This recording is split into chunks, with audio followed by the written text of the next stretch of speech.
Trust is the foundation of every strong relationship, but it's not something that magically appears.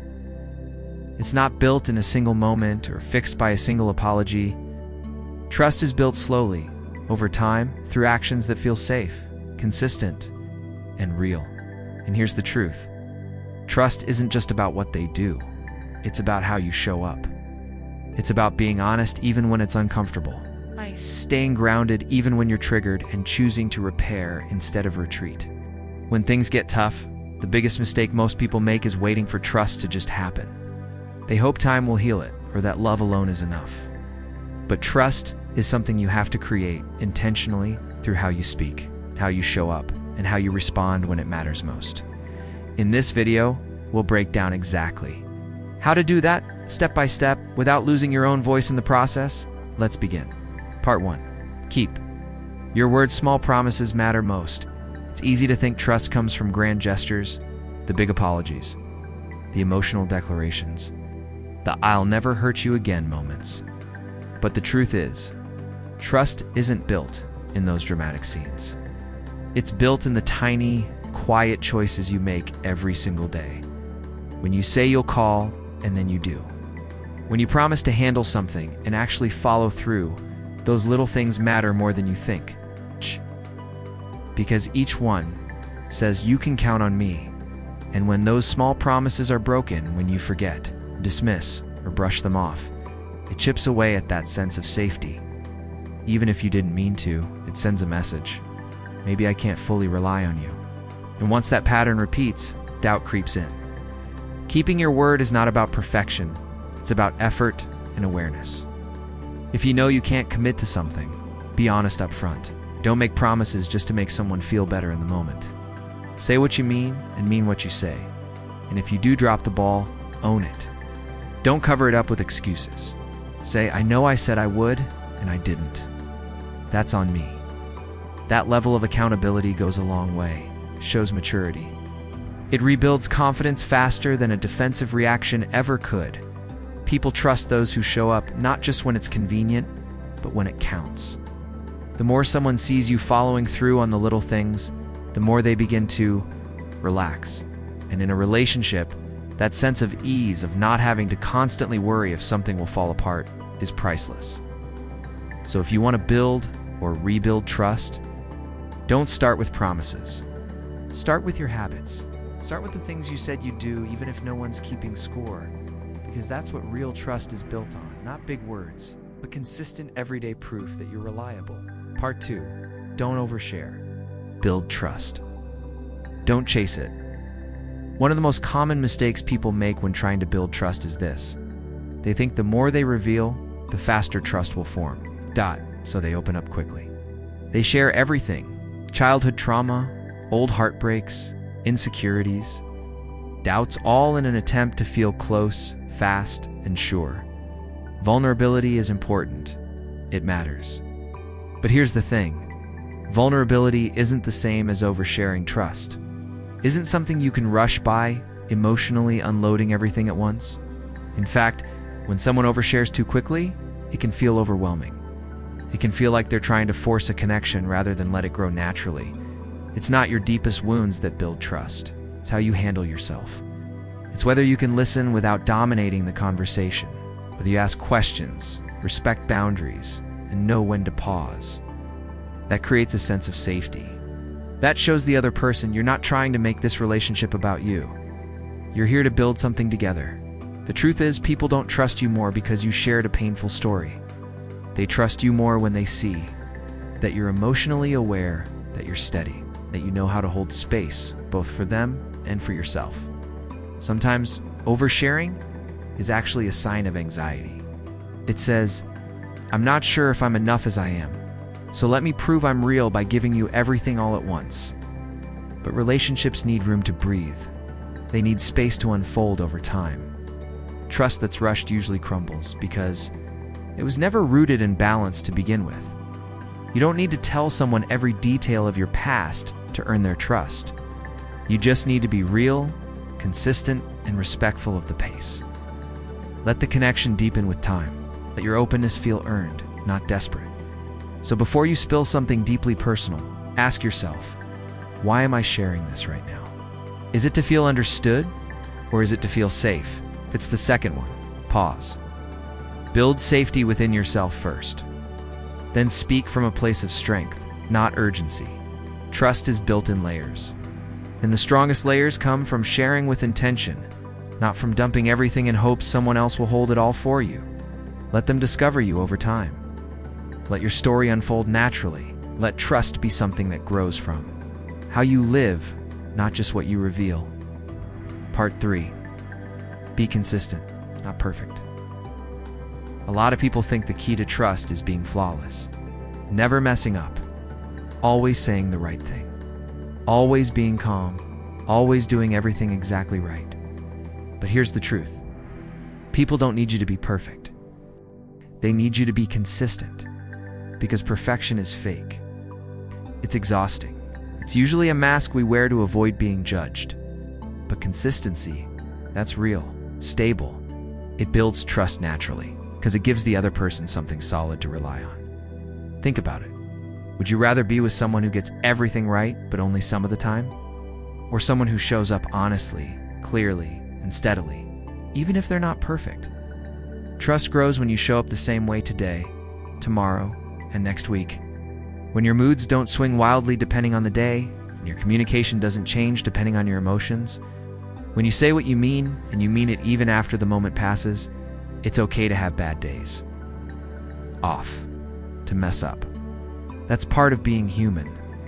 But what builds trust is how you handle those moments. Do you shut down? Do you lash out? Or do you acknowledge it, take responsibility, and come back to the table? Consistency tells your partner, I know who I'm dealing with. It makes them feel like they don't have to tiptoe or constantly figure you out. They know what kind of presence they're coming home to. That doesn't mean you can't grow or evolve. It just means you keep your core values steady. You don't flip between extremes. You don't disappear when things get hard and reappear when they're easy. When you're consistent, your relationship becomes a place of stability. A place where both of you can take a breath, because you're not walking on eggshells. You're not wondering what version of the other person is going to show up today. So if you want to build trust, don't focus on perfection. Don't obsess over saying everything just right. Focus on showing up again and again in a way that feels clear, respectful, and grounded. That's what makes someone feel safe. That's what builds a relationship that actually lasts. Not the big moments, not the highlight reels, but the quiet, steady rhythm of showing up and staying real. Part 4. Show, don't swear. When trust breaks even just a little, our first instinct is usually to talk. We explain, we promise, we say things like, I swear I'll do better, or just believe me, this won't happen again. While words can matter, they're never what rebuilds trust. It's not on their own. Because after a certain point, words start to lose weight, especially if they've been broken before. What people are really paying attention to, what actually makes them feel safe, isn't what you say, it's what you do next. If you say I'm going to be more present, but you keep checking your phone every time they talk, the words don't matter. If you say I'll change, but nothing changes, your promises just feel like pressure, not comfort. People don't want apologies that come with a sales pitch. They want to see change. They want to feel the difference in how you show up, in your tone, in your timing, in your habits. Over time, not just the next day. So if you've made a mistake, don't try to talk your way back into their trust. Show them quietly, consistently. Let your actions speak for you. Let your follow-through say what your words can't. And here's something important. When you show real change, don't expect a standing ovation. Don't get frustrated if they're still hesitant. Rebuilding trust takes time, not tension.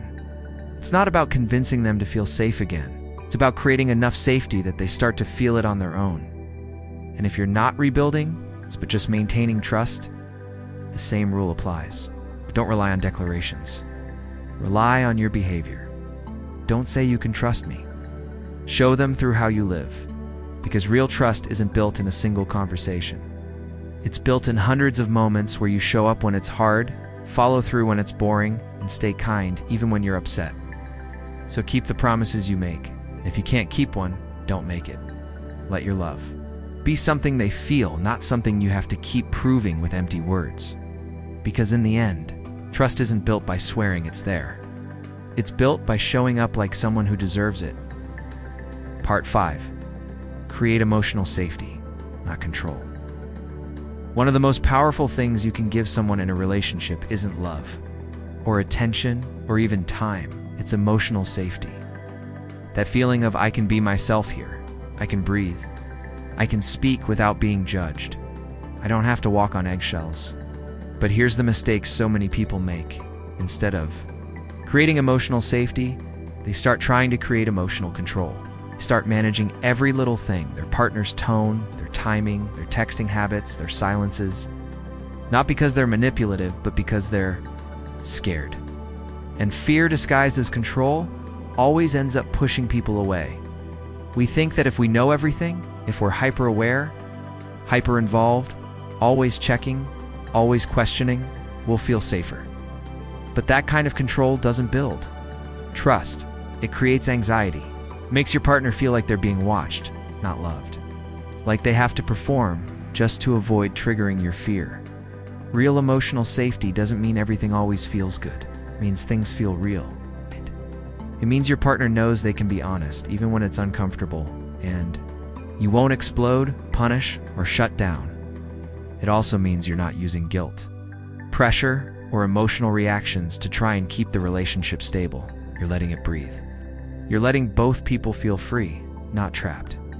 When your partner feels safe, they open up more, they relax, they trust deeper.